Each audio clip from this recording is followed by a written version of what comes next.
ડભોઈ તાલુકાના કરનાળી ગામે પવિત્ર શ્રાવણ માસના બીજા સોમવારના રોજ મારેવા આશ્રમ મુરલી સંગમ ક્ષેત્રે કરનાળી ખાતે પૂજ્ય ગુરુજી અશ્વિનકુમાર પાઠક સુંદરકાંડ દ્વારા હોમાત્મક લઘુરુદ્ર કરવામાં આવ્યો। સાથે સાથે નવનિર્મિત હનુમાનજી મંદિરનું નામ સત્ય વિજય મારુતિ હનુમાનજીના નામ પૂજ્યશ્રીએ જાહેર કર્યું હતું। આ પ્રસંગે કરનાળીના યોગેશ સૌચે ગુરુજીના અધ્યક્ષસ્થાને ક્ષેત્ર કરનાળીના ભૂદેવોએ કાર્ય સંપૂર્ણ કર્યું હોવાનું રજની બાપુએ જણાવ્યું હતું। તેમજ હનુમાન ભક્ત પૂજ્ય દુષ્યંત બાપજી તેમજ મુંજેઠા તેમજ નસવાડી અને વડોદરાના ભક્તો મોટી સંખ્યામાં હાજર રહ્યા। ત્યારબાદ મહાપ્રસાદ લઈને સર્વ ભક્તોએ ધન્યતા અનુભવી હતી।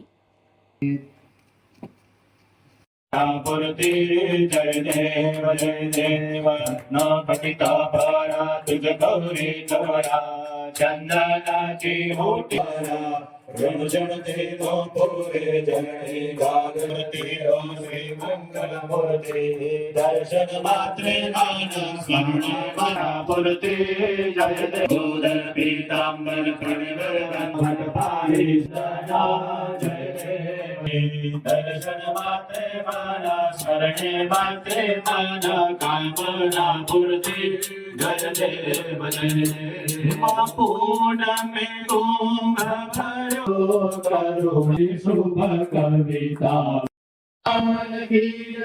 सत्य मारुति देवती गणपति महादेव कृष्ण कन्हैया लाल की अम्बे माता की नर्मदा माता की संतराम महाराज की अपने अपने सदगुरुदेव तुलसीदास जी महाराज की बोलो भाई सब संतन की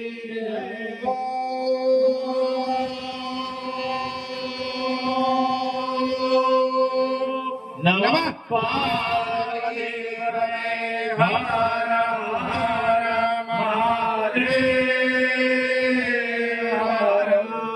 जय श्री राम जय श्री राम जय कुबेरेश्वर महादेव की जय सत्य मारुति देव की जय।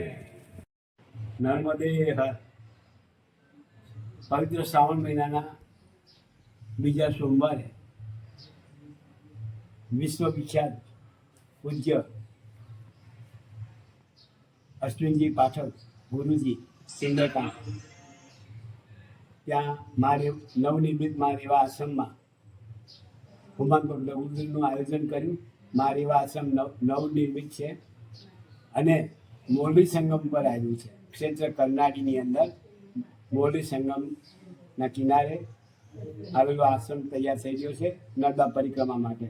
તો આજે પૂજ્ય ગુરુજીએ અશ્વિનજી પાઠકે અહીંયા હોમાત્મક લઘુરુદ્ર કર્યો અને હનુમાનજીનું જે અહીંયા સ્થાપના થવાની છે એનું નામ સત્ય વિજય મારુતિ નામ આપ્યું।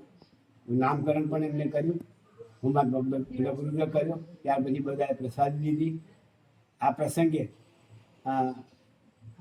હનુમાન ઉપાસક પૂજ્ય દુષ્યંત બાપજી હલોલ ગાદી તેમજ મુંજેઠાના સુંદરકાંડ પરિવારના ભક્તો, વડોદરાના આપણા આપ્તજનો, નસવાડી બાપા સીતારામ મંડળીના બધા ટ્રસ્ટીઓ અને ભક્તો આ પ્રસંગે ઉપસ્થિત રહ્યા। હોમાત્મક લઘુરુદ્ર પછી બધા પ્રસાદી લઈ અને ધન્યતા અનુભવી। જય મા રેવા, જય મા રેવા, નર્મદે હર, જય સિયારામ, જય સિયારામ।